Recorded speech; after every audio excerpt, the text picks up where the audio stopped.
결혼 10년 차. 사람들은 나를 보면 이제 안정됐겠다라고 쉽게 말한다. 하지만 내 삶은 전혀 안정적이지 않았다. 나는 민지 38살. 두 아이의 엄마이자 남편 준호의 아내다. 아내라는 이름은 있지만 사실상 껍데기뿐이었다. 새벽 부엌에 서 있었다. 하루 종일 아이 챙기고 집안일을 끝내고 나면 결국 이렇게 혼자 라면을 끓여 먹는다. 김서린 창문에 비친 내 얼굴은 지쳐 있었다. 한때는 그와 함께 새벽까지 미래를 이야기하며 웃곤 했다.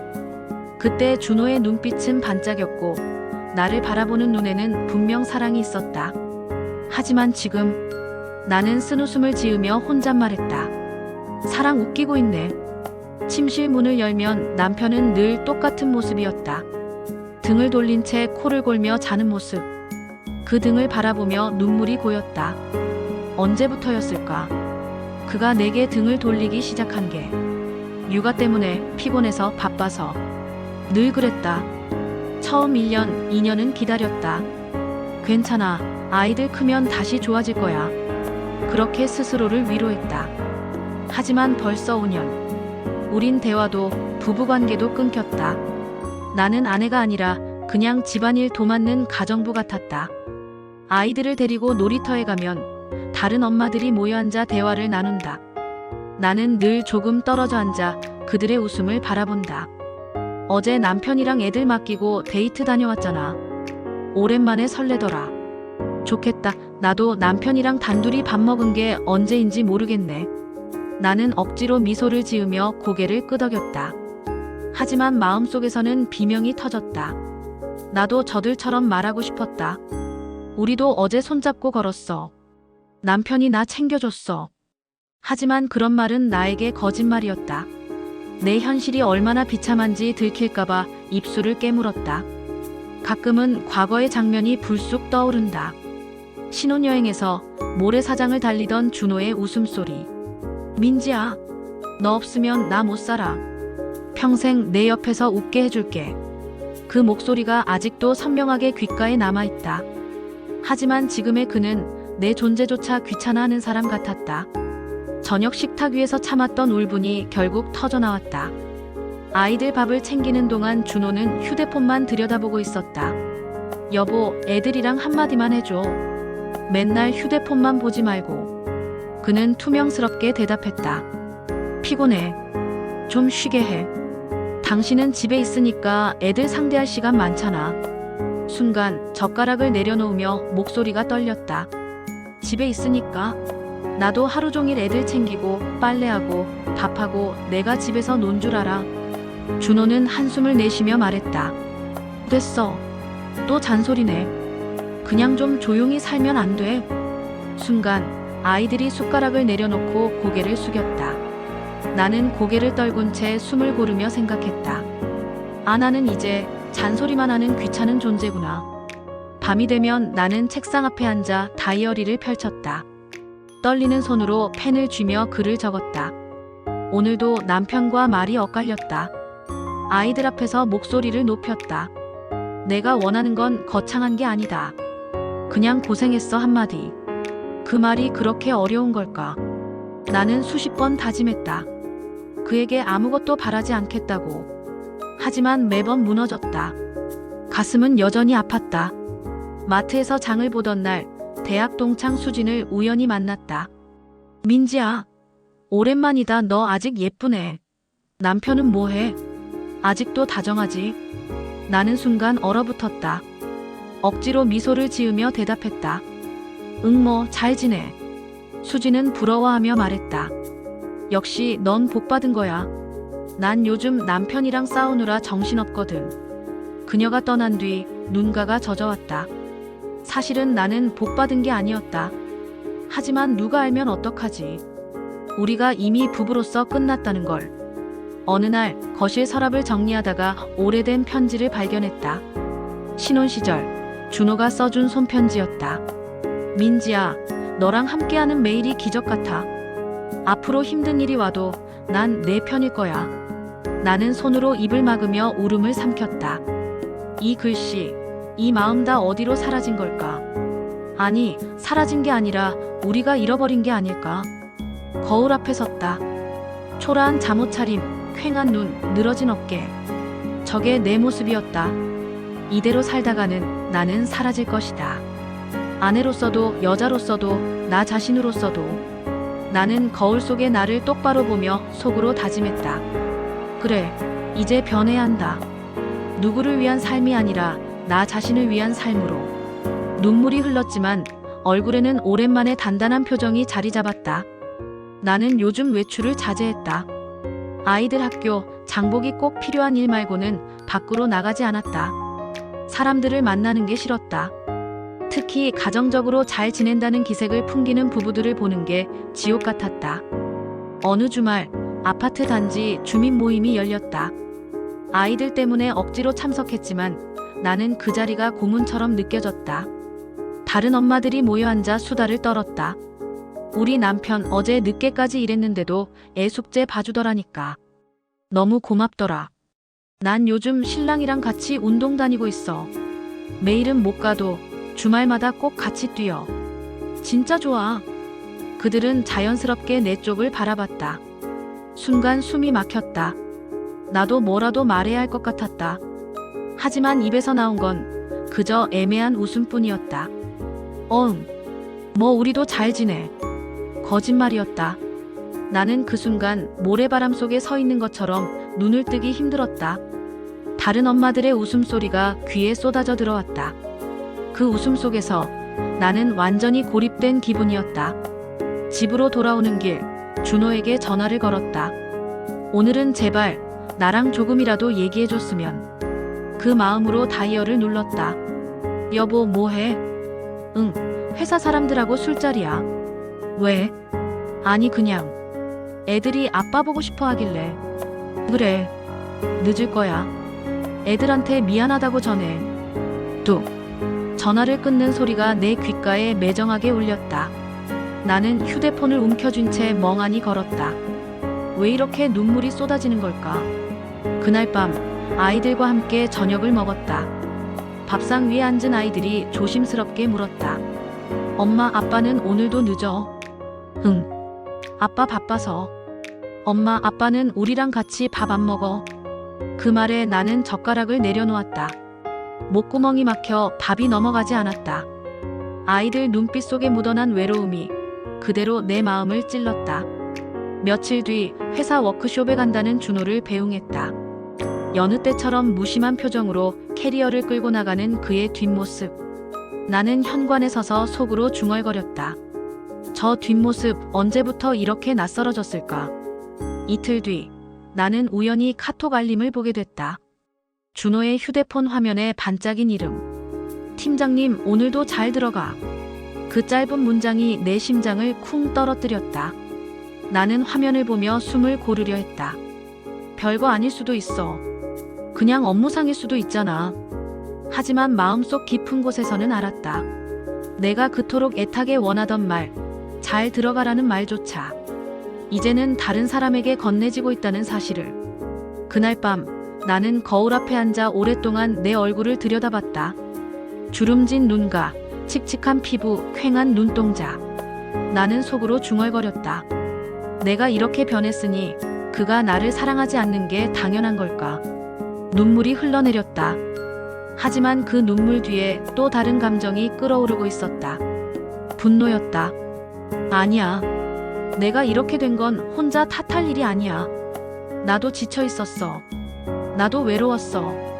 그런데 그는 내 손을 잡아주기는커녕 날 밀어냈어. 며칠 뒤 친정엄마가 집에 와주셨다. 나는 어쩐지 눈물이 터질까봐 평소보다 더 무뚝뚝하게 굴었다. 엄마는 그런 나를 가만히 바라보다가 조용히 물었다. 민지야, 너 행복하니? 나는 대답하지 못했다. 목이 메어 아무 말도 나오지 않았다. 엄마는 내 손을 꼭 잡아주었다. 그 따뜻한 손길이 오히려 더 큰 울음을 불러왔다. 아이들 학교 행사에서 또 한 번 굴욕을 맛봤다. 다른 아빠들이 아이 손을 잡고 함께 참여하는데 우리 아이들은 혼자 서 있었다. 주변 사람들이 아빠는 안 오셨어요? 라고 묻자 나는 웃으며 대답했다. 네, 일이 바빠서요. 그 순간 아이들의 눈빛이 내 마음을 찔렀다. 우리 아빠는 늘 바빠. 그 체념이 고스란히 담긴 눈빛. 나는 무대에 서 있는 아이들을 바라보며 속으로 다짐했다. 이대로는 안 돼. 내 아이들이 이런 눈빛을 가진 채 자라게 둘 수는 없어. 그날 밤 다시 서랍 속 편지를 꺼내 읽었다. 앞으로 힘든 일이 와도 난 내 편일 거야. 그 말이 너무나도 잔인하게 느껴졌다. 내 편이라고. 그런데 왜 지금은 그 말이, 그 마음이 어디에도 없는 거야. 펜을 들어 새로 다이어리에 적었다. 나는 더 이상 그의 그림자 속에서만 살지 않겠다. 손끝이 떨렸지만 그 글씨는 분명했다. 내 삶은 여전히 무너져 있었다. 남편과의 거리는 더욱 멀어졌고 주변 사람들의 시선은 나를 더욱 작게 만들었다. 하지만 이상하게도 내 안에서는 작은 불씨가 피어오르고 있었다. 아직은 희미한 불씨. 하지만 그것이 나를 살려줄지도 모른다는 직감이 들었다. 나는 거울 앞에 서서 오래 고민했다. 거울 속에 비친 내 모습은 여전히 지쳐 있었지만 마음 한편에서는 다른 목소리가 들려왔다. 이대로는 안 돼. 너 자신을 찾아야 해. 나는 작은 결심을 했다. 아이들이 학교 간 사이 오랜만에 미용실을 찾았다. 늘 묶고만 다니던 머리를 잘라내고 머릿결에 색을 입혔다. 거울 속에 비친 낯선 모습. 처음엔 어색했지만 동시에 오랜만에 나를 보는 듯했다.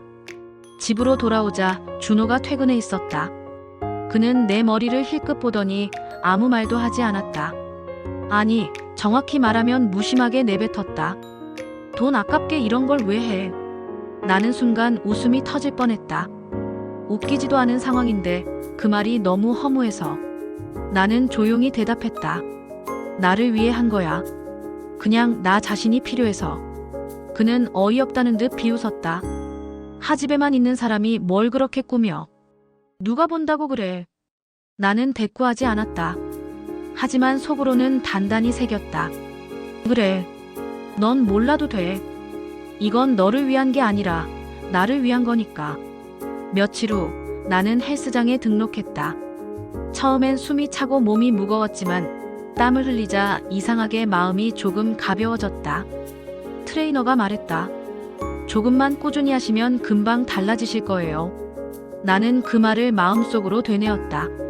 그래, 나는 달라질 거야. 그러나 집안 분위기는 점점 더 차가워졌다. 어느 날 저녁 아이들 앞에서 또 싸움이 터졌다. 나는 조심스레 말을 꺼냈다. 여보, 우리 아이들이 아빠랑 같이 있는 시간을 너무 그리워해. 주말에라도 조금 같이 있어주면 안 돼? 준호는 숟가락을 던지듯 내려놓았다. 또 시작이네. 당신은 왜 맨날 불만이야? 내가 집에 돈 안 갖다 줘. 밖에서 얼마나 힘든지 알기나 해. 나는 더 이상 참을 수 없었다. 돈만 벌어오면 다야. 애들 마음은, 내 마음은, 당신이랑 나 이제 도대체 뭐야? 순간 정적이 흘렀다. 아이들이 놀라서 눈을 크게 떴다. 준호는 짜증 섞인 목소리로 말했다. 됐어. 난 밥맛 떨어져서 못 먹겠다. 그는 일어나 방으로 들어가 문을 쾅 닫았다. 나는 그 자리에 얼어붙은 채 앉아 있었다. 아이들이 떨리는 목소리로 물었다. 엄마, 아빠랑 우리 헤어지는 거야? 그 말에 심장이 철렁 내려앉았다. 나는 아이들을 끌어안으며 눈물을 흘렸다. 아니야. 그건 아니야. 엄마가 지킬 거야. 그날 밤 나는 오랫동안 잠들지 못했다. 그리고 또다시 서랍 속 편지를 꺼내 읽었다. 앞으로 힘든 일이 와도 난 내 편일 거야. 나는 편지를 구겨버리며 중얼거렸다. 내 편이라고 했잖아. 그런데 왜 지금은 적이 된 것 같아? 며칠 뒤 시댁 식사가 있었다. 온 가족이 모여 앉아 식사를 하던 자리에서 시어머니가 무심하게 말했다. 민지야, 요즘 얼굴이 왜 이렇게 늙었니? 애들 키우느라 힘들지. 그래도 아내가 집을 잘 지켜야 남편도 밖에서 길을 펴지.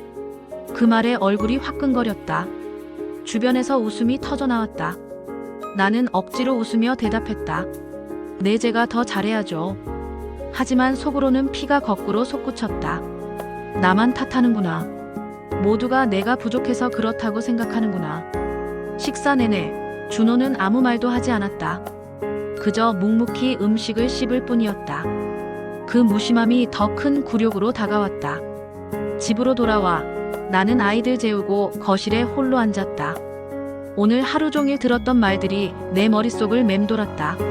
늙었다. 집을 잘 지켜야 한다. 돈만 벌어오면 된다. 나는 펜을 들어 일기에 적었다. 나는 누구의 아내로만 존재하지 않는다. 나는 민지다. 나는 나다. 그날 이후 나는 작은 변화를 더 늘려갔다. 책을 읽기 시작했고 헬스장에 꾸준히 다녔다. 매일 일기 대신 감사일기를 쓰기 시작했다. 오늘 하루 아이들과 웃었다. 오늘은 내 머리가 마음에 든다. 조금씩, 정말 조금씩 내가 살아나는 기분이 들었다. 하지만 그 변화를 준호는 불편해했다. 당신 요즘 왜 이렇게 변했어? 괜히 쓸데없이 힘 빼지 말고 그냥 집에만 신경 써. 나는 담담히 대답했다. 나는 나답게 살고 싶어. 나도 사람이니까. 그는 비웃으며 말했다. 사람은 원래 자기 자리 지키면 되는 거야. 당신 자리는 집이고 난 밖이지. 그 말에 심장이 쿵 내려앉았다. 아, 이 사람은 나를 아내가 아니라 그냥 집안일 담당으로만 보는구나. 그날 밤 나는 결심했다. 이제 더는 숨지 않겠다고. 나는 내 삶을, 내 아이들의 삶을 다시 세워야 한다고. 내 안에서 불타오르는 불씨가 점점 커지고 있었다. 그리고 그 불씨는 곧 거대한 불꽃이 될 준비를 하고 있었다. 밤이 깊었다. 아이들 방에선 고른 숨소리가 들려왔다. 나는 거실 조명을 켜둔 채 소파에 앉아 있었다. 손에 들린 컵 안의 커피는 이미 식어버렸지만 차갑게 굳은 내 마음과는 어쩐지 잘 어울렸다. 그리고 남편이 내 앞에 앉아 있었다. 나는 그 사람을 바라보았다. 한때 내 세상이었고 내 심장이었고 내 전부였던 사람. 하지만 지금은 낯선 사람처럼 느껴졌다. 나는 입술을 깨물었다. 더는 미룰 수 없었다. 우리 이제 진짜 얘기 좀 하자. 나는 묻고 싶었다. 우린 아직 부부 맞아? 내 말이 공기 속에 흩어지자 남편은 고개를 들지 못했다. 그의 침묵은 칼보다 날카로웠다. 나는 눈물이 차올랐다. 참을 수가 없었다. 처음엔 그냥 애들 때문에, 돈 때문에, 피곤해서 그런 줄 알았어. 근데 어느 순간 깨닫더라. 나는 그냥 내 옆에 있는데 없는 사람 같더라. 내가 여자로서 지워져 가는 기분. 엄마라는 이름 뒤에 가려져 아내라는 자리조차 빼앗긴 기분. 내가 여자라는 걸 잊어버렸어. 그냥 애들 엄마로만 살았어. 당신 옆에 있는데 더 외로웠어. 그 순간 그의 손이 움찔하는 게 보였다. 그러나 내 안에 쌓였던 분노와 슬픔은 이미 멈출 수 없었다. 남편이 입을 열었다. 나도 힘들었어. 나는 아빠로서만 존재했지 남편으로선 뭐라도 할 힘이 없더라. 그의 고백은 내 가슴을 후벼 팠다. 나는 속으로 외쳤다. 그럼 왜 말 안 했어? 왜 혼자 숨었어? 왜 나를 모른 척했어? 그러나 눈물을 삼키며 들었다. 너한테 미안했어. 근데 미안하다는 말조차 할 자격이 없는 것 같아서 그냥 피했어. 순간 가슴 깊이 쌓였던 원망이 조금은 풀리는 듯 했다. 하지만 여전히 두려웠다. 나는 떨리는 목소리로 물었다. 우리 끝내기 전에 마지막으로 노력해 볼래? 사실 그 말엔 정말 끝내야 하나라는 절망이 숨어 있었다. 그날 이후 우리는 작은 약속을 시작했다. 저녁에 핸드폰 내려놓기. 아이들 잠들면 10분 대화하기. 서로에게 오늘 수고했어 말해주기. 사소한 것들이었지만 내 마음은 조금씩 풀렸다. 남편의 얼굴에서 오랜만에 따뜻한 빛을 보았다. 그러나 쉽지는 않았다. 또 핸드폰이야? 나랑 얘기하는 게 그렇게 싫어? 내가 날카롭게 쏘아붙이면 그는 당황한 얼굴로 변명했다. 그리고 나는 다시 울었다. 상처가 터질 때마다 끝내려던 결심이 되살아났다. 하지만 이번엔 그가 도망치지 않았다. 붙잡아주고 설명해주고 내 분노를 끝까지 받아주었다. 그 모습이 낯설고 또 고마웠다. 어느 날 나는 술잔을 들이켰다. 평소라면 절대 하지 않았을 일. 하지만 그날은 도저히 견딜 수가 없었다.